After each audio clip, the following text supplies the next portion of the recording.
Aloha pessoal, Projeto Marcas de Combate, onde nós estamos falando sobre o livro Mulheres que Correm com os Lobos de 5 em 5 minutos, e a gente está destrinchando a metáfora da história do patinho feio, que neste livro é uma história bem mais detalhada, com uma descrição muito mais elaborada para realmente traduzir como nós internalizamos as nossas feridas arcaicas, em se tratando do que aconteceu conosco na nossa infância e na nossa adolescência. E lá no comecinho da história, que é a parte que a gente está destrinchando agora, a simbologia por trás, a gente fala dos tipos de mãe. E a gente já falou da mãe ambivalente, a gente já falou da mãe prostrada e a gente já falou da mãe criança. E a gente pode até pensar que uma mãe pode ser ambivalente no começo, depois ela fica cansada, prostrada, ou ela pode ser criança e nunca conseguir realmente ser de fato uma mãe selvagem ou uma mãe forte, que com uma mãe forte você cria uma prole forte. Nós vamos falar dela hoje, tá? A mãe forte. Então, assim, a primeira coisa que a gente tem que pensar aqui é que é muito clássico em diversas vertentes da psicologia de que sabe, tudo é problema da sua mãe. Se você tem qualquer problema, o problema é da sua mãe, né? É culpa da sua mãe, é responsabilidade da sua mãe. Então, nesse livro é falado justamente o contrário, gente. Eu achei isso divino. Olha só, ao invés de a gente abandonar a nossa mãe interna, nós podemos transformá-la numa mãe forte, tá? Mesmo independentemente do tipo de mãe que a gente tenha tido na nossa infância. A gente normalmente, tá, teve uma mãe mix, né? Um pouco forte, um pouco ambivalente, um pouco prostrada, um pouco criança, um mix dessas coisas, às vezes mais de um lado, às vezes mais do outro. E algumas pessoas realmente tiveram mães destrutivas, mães narcisistas, e aí realmente é uma questão de um complexo que pode ter se formado aí, tá? Mas ela fala que é mesmo assim, para quem teve esse tipo de mãe, a esperança, porque a alma, né, o espírito tem recursos espantosos e muitas vezes sobrevive com muito pouco. Então, ainda assim é possível reconstruir na nossa psique a nossa imagem de mãe interna, que será a nossa própria mãe depois, né?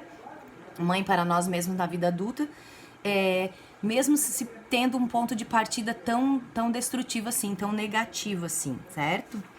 Eu vou precisar ler alguns trechos, porque se você precisar ler só uma parte desse capítulo, página 209 e página 210 desse livro aqui, ó. Agora eu já tenho também o novo, então nem sei que páginas são, mas depois eu falo pra vocês. Eu ainda vou pegar esse na mão. Eu nem tirei do plástico ainda, gente. Então, assim, como fazer para internalizar uma mãe forte e sermos uma mãe forte para nós mesmos e depois para os nossos criações, projetos, filhos, etc. O remédio está em obter cuidados de mãe para a nossa própria mãe interna. Então a gente vai ser mãe da nossa mãezinha interna para que a gente possa transformar essa mulher mãe numa mãe forte. Isso se obtém com mulheres reais no mundo objetivo que sejam mais velhas, o valor da mulher mais velha que é tão rechaçado na nossa sociedade, mais sábias e que, de preferência, tenham sido temperados como aço, que tenham passado tenham muitas marcas de combate. Elas se tornaram calejadas por terem passado por tudo que passaram. Independentemente do custo, mesmo agora, os seus olhos veem, então elas não vivem de ilusão, os seus ouvidos ouvem, elas têm uma percepção aguçada, suas línguas falam, elas não deixam de expressar o que pensam, o que sentem, como estão, e elas são gentis. Então desenvolveram essa capacidade de ser maternal, de educar, mas sem ser destrutiva. Então, as mães que existem por aí. Mesmo que tivéssemos a mãe mais maravilhosa do mundo, ainda poderíamos acabar tendo mais de uma. Lógico, quantas mulheres maravilhosas nós conhecemos que nos ensinam coisas. Como muitas vezes disse às minhas filhas, vocês nasceram de uma mãe, todos nós nascemos de uma mãe, mas se tiverem sorte, terão mais de uma. E entre todas elas encontrarão quase tudo que precisarem. Nossos relacionamentos com las todas madres, as muitas mães, serão com maior probabilidade relacionamentos permanentes, pois nunca passamos da idade de necessitar de orientação e conselho. E isso também não deveria ocorrer a partir do ponto de vista da profunda vida criativa das mulheres. Desculpa, gente. Então, a gente sempre vai poder estar aprendendo algo com alguém que pode ser uma mãe naquele momento sobre aquele assunto para nós. Normalmente mulheres que já passaram por aquela experiência, mas que desenvolveram esse aspecto interior maternal de maneira a ser uma mãe forte, não prostrada, não ambivalente e não criança, tá? Uma outra parte que eu quero ler aqui é que essa parte aqui que eu vou terminar então esse vídeo com isso, tá?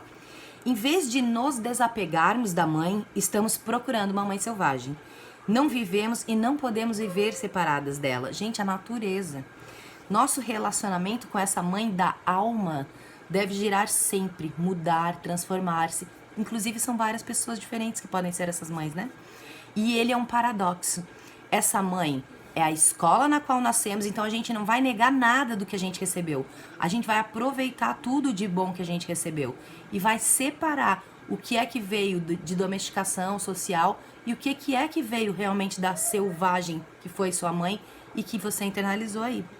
É a escola na qual nascemos, a escola na qual aprendemos, então nós trazemos não só a mãe de casa, e quando eu falo mãe eu tô falando de cuidadora principal. Nós vamos trazer também o que nós aprendemos com os nossos professores e professoras, a escola na qual ensinamos quando nós fomos mães, tudo ao mesmo tempo e pelo resto das nossas vidas. Nossa, isso é demais, ó. Que poesia, me dá um arrepio. Quer tenhamos filhos, quer não, quer cuidemos do jardim, das ciências, das tormentas da poética, sempre nos depararemos com a mãe selvagem em nosso caminho para qualquer lugar, e é assim que deve ser. Então, vamos ficar atentos e observar ao nosso redor quem são essas mulheres mais velhas, sábias, fortes, que podem nos ensinar a sermos mães de nós mesmas e mães para as nossas criações.